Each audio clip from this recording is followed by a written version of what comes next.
తరగని craze, latest models, super technology, సవారీలో తిరుగులేని రారాజు Yamaha bike showroom servicing point నూతనంగా ముస్తాబై టూ వీలర్ వాహన వినియోగదారులకు మెరుగైన సేవలు అందించడానికి మిర్యాలగూడలో ప్రారంభమైంది. నల్లగొండ జిల్లా మిర్యాలగూడ పట్టణంలోని సాగర్ రోడ్డులో నూతనంగా ఏర్పాటు చేసిన మున్నా యమహా బైక్ షోరూంను నల్లగొండ ఎంపీ కుందూరు రఘువీరెడ్డి ప్రారంభించగా వివిధ విభాగాలను ఎమ్మెల్సీ శంకర్ నాయక్, మిర్యాలగూడ, అంబర్పేట ఎమ్మెల్యేలు బత్తుల లక్ష్మారెడ్డి, కాలేరు వెంకటేశ్వరు ప్రారంభించారు. ఈ సందర్భంగా వారు మాట్లాడుతూ ప్రపంచవ్యాప్తంగా యమహా బైక్స్కు మంచి ఆదరణ ఉందని, ఈ షోరూంలో రకరకాల మోడల్స్ అందుబాటులో ఉన్నాయని, టూ వీలర్ వాహన వినియోగదారులు ఈ అవకాశాన్ని సద్వినియోగం చేసుకోవాలని కోరారు. నిర్వాహకులు మంచి సర్వీసింగ్ అందించి వ్యాపార అభివృద్ధి సాధించాలని సూచించారు.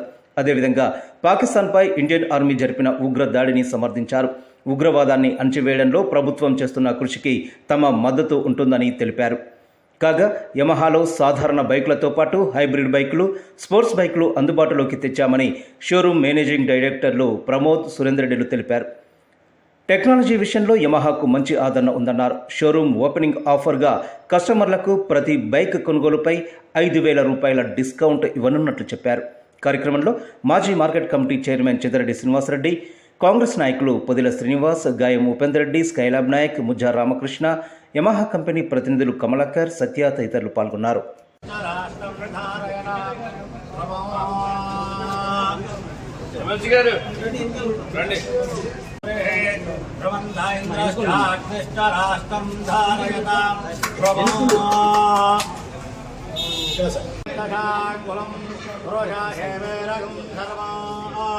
यद्भोजं यच्चभव्यं पुरापुरहरप्रशेरानः जगन्नेनादिमोहरे आर्घ्यं एकादशकीर्तं महिन्नायुधप्रियं गृहाणिमङ्गलं देवं त्रयोदशिवदावः भट्टादेवं प्रयच्छामि नमोऽस्तुते राजाय विद्महे महाज्वालाय धीमहि तन्नो ज्योतिः प्रचोदयात्.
తప్పకుండా కల్లెపల్లి వచ్చి భోజనం చేసే పోవాలి.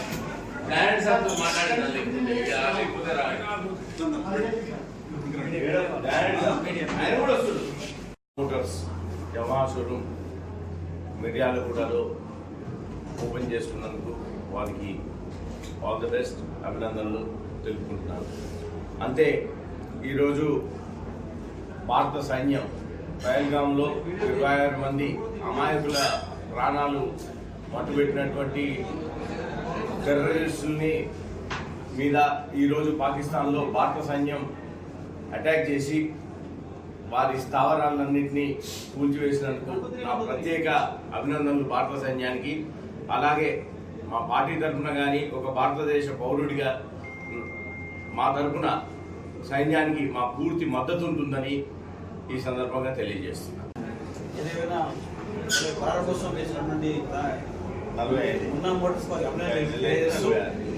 భారతదేశంలో సుస్థిరత, సమైక్యత కోసం, తర్వాత సమగ్రత కోసం పాటుపడినటువంటి జవహర్లాల్ నెహ్రూ గారిని మొదలుపెట్టి ఇప్పటిదాకా మా కాంగ్రెస్ పార్టీ. కాబట్టి ఇలా భారతదేశంలో ఎన్నో విచ్ఛిన్నకర శక్తులు ఉన్నా కానీ భారతదేశాన్ని ఐక్యంగా ఉంచాలని చేసింది ఇలా బీజేపీ పార్టీ కాదు, కాంగ్రెస్ పార్టీ. జవహర్లాల్ నెహ్రూ గారిని మొదలుపెడితే ఇప్పటిదాకా రాహుల్ గాంధీ దాకా ఎందుకు తెలుసు, మీ అందరికీ తెలుసు. ఇవాళ కులగణన కానివ్వండి, వర్గీకరణ కానివ్వండి, లేకపోతే భారతదేశంలో ఉన్న అన్ని మతాలు కులాలు కలుపుకొని పోయే సెక్యులర్ పార్టీ కాంగ్రెస్ పార్టీ. కాబట్టి ఇవాళ భారతదేశంలో మొన్న పాకిస్తాన్ ఉగ్రవాదులు వచ్చేసి మన వాళ్ళు చాలా మంది చెప్తున్నారు. కాబట్టి ఏదేమైనా సరే వాళ్ళు కూర్చున్న దాన్ని అభినందిస్తూ అందరూ ముందుకు పోవాల్సిందిగా భారతదేశంలో అన్ని కులాలు మతాలు సమగ్రత ఐక్యం ఉండాలని చెప్పి కోరుకుంటూ నేను ముగిస్తున్నాను.